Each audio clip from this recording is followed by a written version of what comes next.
Ahora, Itiel, por ejemplo, algo que a mí personalmente me tomó bastante tiempo entender es que tener la respuesta correcta, con la estructura correcta y decir las palabras correctas, a veces no es suficiente, sino que eh, también hay que tener una autenticidad y empatía al dialogar con una persona. ¿Qué nos puedes enseñar tú sobre la autenticidad y cómo podemos mostrar empatía hacia una persona que tiene dudas? Me parece extraordinaria tu pregunta. ¿Por qué? Porque podemos llegar a creer que las personas son nuestros enemigos cuando en realidad son nuestra misión. Entonces nosotros estamos batallando contra ideas que son ideas que cautivan la mente y el corazón de esta generación y las esclaviza. Las ideas tóxicas, mentirosas, corruptas, son nuestros enemigos. Pero las personas que a veces incluso están cautivas por esas ideas y las difunden, son nuestra misión. Son nuestra misión. Yo nunca podré olvidar que Cristo clavado en la cruz es el mensaje de Dios diciéndonos, mirad con cuánto amor os amo. Cristo, clavado en esa cruz, sufrió ese dolor para salvar al homosexual, al de la izquierda y al de la derecha, a la mujer que ha abortado a su hijo, al que promueve ideologías políticas peligrosas, al el musulmán, el budista. Cristo murió en la cruz para salvar a los seres humanos y por lo tanto los seres humanos son nuestra misión, no son nuestros enemigos. Si partimos desde ahí, entonces nuestra manera de hacer apologética va a ser empática, porque creo que incluso detrás de las conversaciones que a veces tenemos existe una conversación más profunda. Por ejemplo, voy a poner un ejemplo. Cuando la gente dice, no, es que si Dios existiese, ¿por qué permitió que este sufrimiento aconteciese en alguna parte del planeta Tierra? Y a veces cuando hacen estos planteamientos, detrás de ese planteamiento se encuentra una herida, un dolor que han experimentado. Y te hacen esos planteamientos, a veces súper agresivos, y claro, puede ser un error por nuestra parte reaccionar ante eso como poniéndonos a la defensiva y golpeando, golpeando, golpeando, cuando en realidad quizá lo que tenemos que entender es, detrás de esa pregunta se está escondiendo algo y con la ayuda del Espíritu Santo tenemos que encontrar qué es lo que se está escondiendo y ir al corazón, porque finalmente el Evangelio va a los asuntos profundos del corazón. Y me encanta Jesús porque era muy habilidoso haciendo esto. Muchas veces le planteaban preguntas y Jesús no respondía a las preguntas, sino que hacía nuevas preguntas y iba a otro asunto que era más importante. Jesús era capaz de ver la pregunta que estaba detrás de la pregunta verdadera, ¿no? Entonces, lo que quiero decir, y no sé si estoy respondiendo a tu planteamiento, Raúl, o me he ido por otro lado, es que debemos entender que cuando hablamos con alguien, alguien que incluso puede ser un promotor de ideas peligrosas, no necesariamente es un agente de Satanás. A veces es cierto que los hay agentes de Satanás, los hay y están haciendo una, una gran guerra en contra de la iglesia y la fe cristiana. Pero la mayoría de personas con las que nos vamos a encontrar en el día a día son personas que creen esas cosas porque les han convencido y no son nuestros enemigos, son nuestra misión. Y si tenemos ese corazón sensible para entender esto, vamos a ganar a muchos. Y no sé si he contestado a tu pregunta, pero al menos la he entendido así y así te he respondido. Sí. No, creo que la contestaste bien y de hecho contestaste una segunda pregunta que te iba a hacer, que era, eh, bueno, como cristianos nuestro modelo principal a seguir es Jesús mismo y Jesús en los evangelios aparece siendo confrontado con preguntas y te iba a preguntar, ¿cuál era el carácter o qué podemos aprender del carácter de Jesús al responder estas preguntas. No sé si tengas algo más que añadir. Lo que veo en Jesús es que él constantemente estaba buscando la manera de salvar a la gente. Y es cierto que Jesús tenía reacciones diferentes para personas diferentes. Por ejemplo, con los fariseos era bien duro, los insultaba a veces incluso. Y no podemos negar esa parte de la Biblia, está ahí Jesús siendo realmente duro con los fariseos. Sobre todo aquellas personas que hablaban en nombre de Dios, pero lo que hablaban estaba mal y alejaba a las personas de Dios, porque lo que realmente hacía que Jesús se airase era que los fariseos ponían trabas a la gente para que la gente pudiese conectarse con Dios. En vez de ser puentes, eran muros. Y creo que eso le ofende muchísimo a Jesús. Y ojalá que nosotros seamos puentes y no muros, siempre, ¿vale? Si no, vamos a vernoslas con Jesús.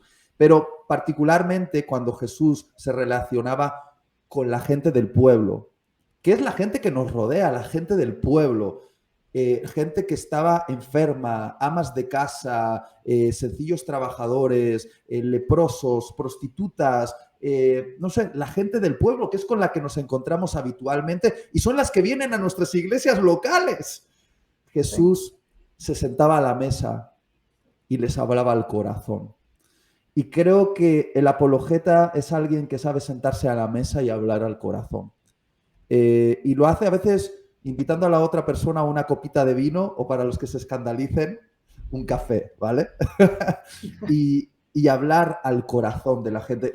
La manera en la que yo soy un apologeta, me siento como un apologeta que se sienta a la mesa y escucha primero y después intenta encontrar una puerta a través de la cual entrar al corazón de la persona.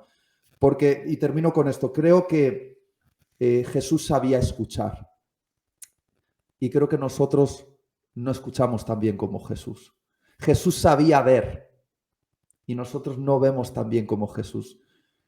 Y cuando digo que sabía escuchar y sabía ver, lo dice la Escritura muchas veces, que los apóstoles veían a las personas como molestia y Jesús las veía como ovejas que necesitaban pastor. Qué manera tan diferente de ver, ¿eh?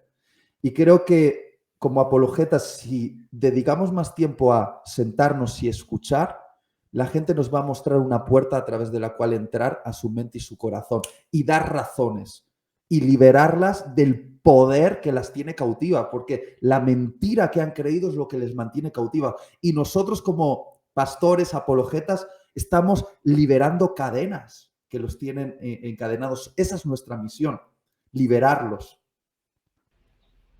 Wow. Santi. ¿Puedo mencionar algo?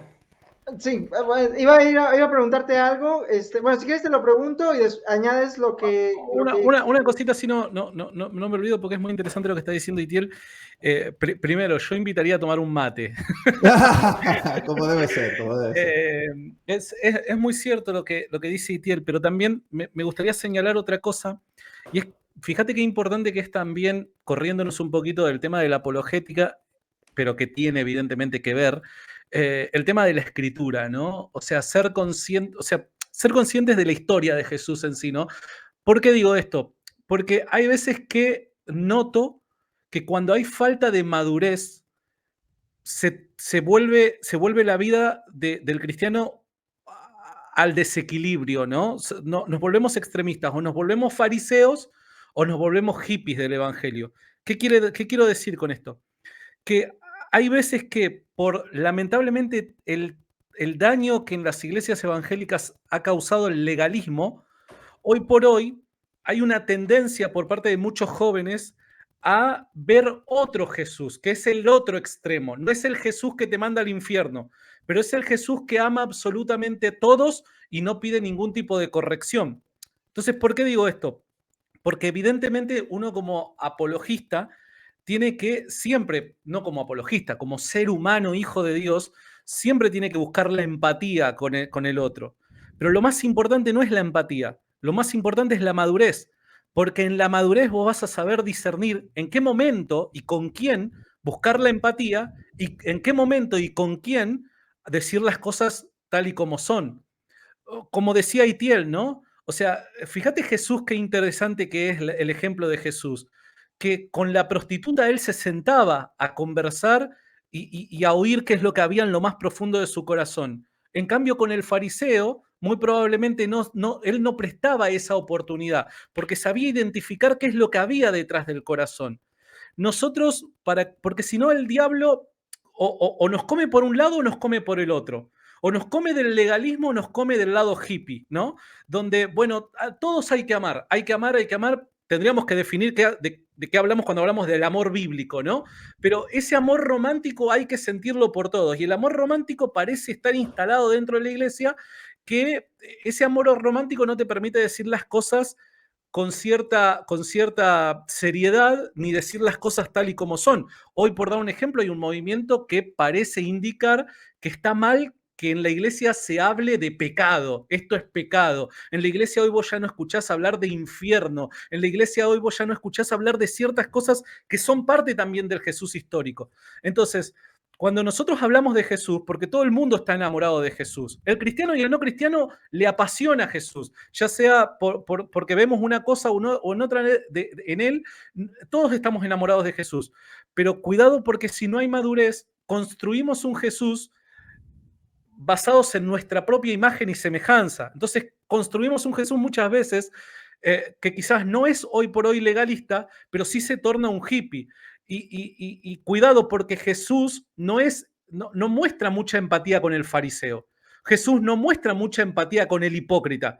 Con el hipócrita y con el fariseo se dirige de forma correcta. Ojo, no es incorrecto, no es un Jesús condenador, pero es un Jesús correcto. Y hoy por hoy, en el tiempo que nos toca vivir, que es un tiempo donde hay tantas luchas ideológicas, donde hay tantas corrientes que abrazan filosofías raras y muchas veces con intenciones anticristianas, no siempre, pero sí muchas veces con intenciones anticristianas, nosotros vamos a salir al campo de batalla, un lugar donde está lleno de lobos, pensando que somos palomitas y pensando, no, tenemos que ser como palomas, pero astutos, pillos, diríamos los argentinos, ¿no? Despierto. O sea, loco, necesitamos gente con calle espiritual, gente que pueda saber identificar cuándo sí, cuándo no. Entonces, también la figura histórica de Jesús nos muestra esto, tanto en su carácter como en sus discursos.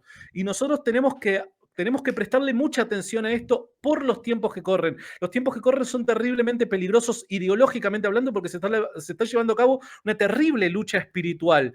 Entonces, me parece de que es un tiempo para poner mucho énfasis en descubrir y redescubrir al verdadero Cristo que nos muestran las Escrituras, ¿no?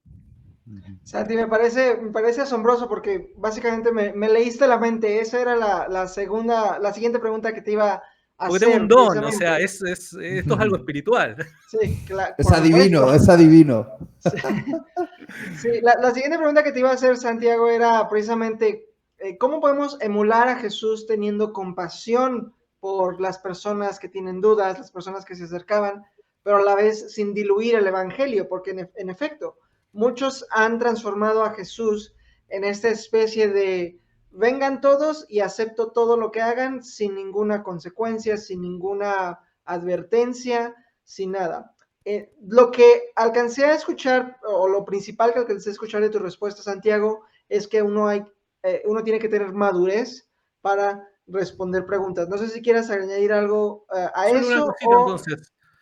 Si me permitís, entonces solo una cosita, un añadido más, y es ahí en donde, si de verdad la persona ama a Jesús, ¿no? Porque hoy lamentablemente creo que está muy devaluada la palabra amor, ¿no? En todos los aspectos, ¿no?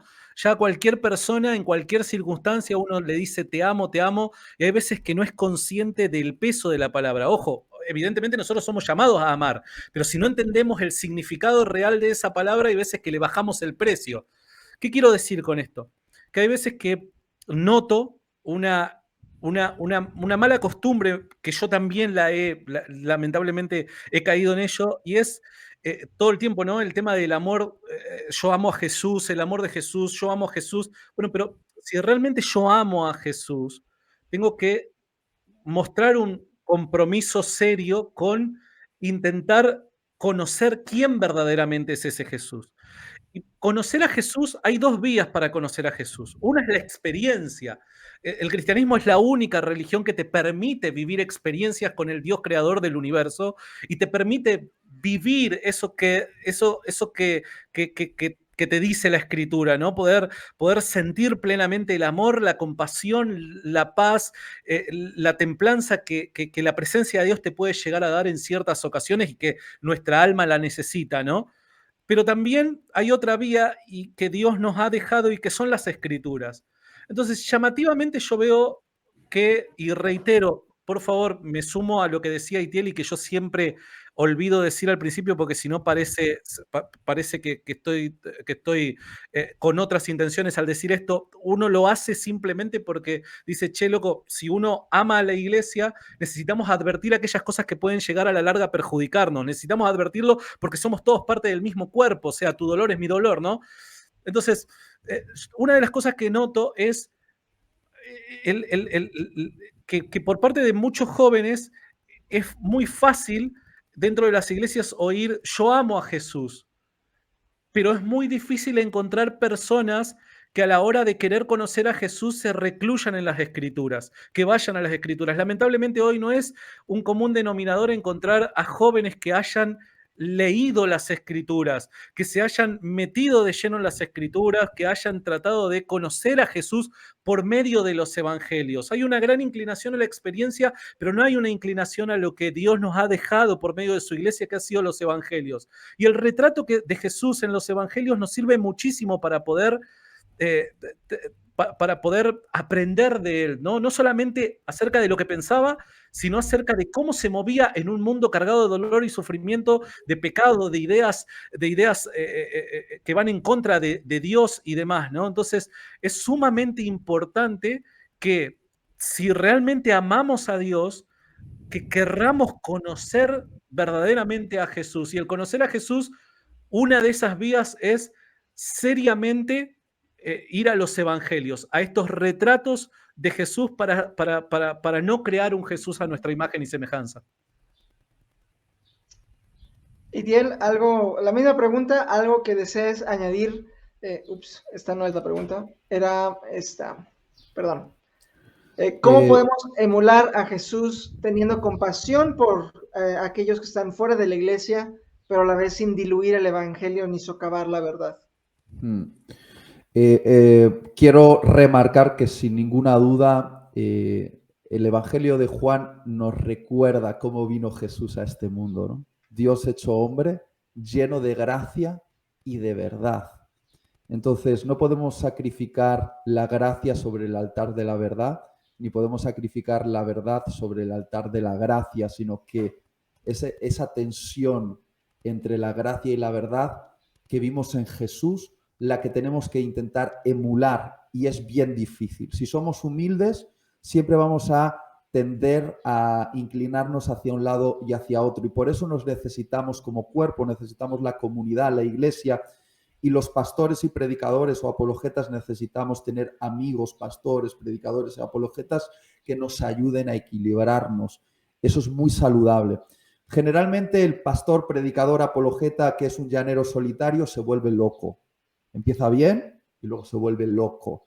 En el reino de Dios no vale los héroes solitarios. Somos un equipo, somos un cuerpo. Nos equilibramos así. A mí por lo menos eso me ha equilibrado mucho y yo soy una de las personas que no duda en admitir que yo he tenido mis desfases y he ido aprendiendo. Y para aprender hay que ser alguien que está dispuesto a admitir me equivoco, ¿vale? Ahora, contestando particularmente a la pregunta, se me ocurre algo que añadir a todo lo que ha dicho Santiago, que lo suscribo, y es lo siguiente. ¿Cómo podemos emular a Jesús?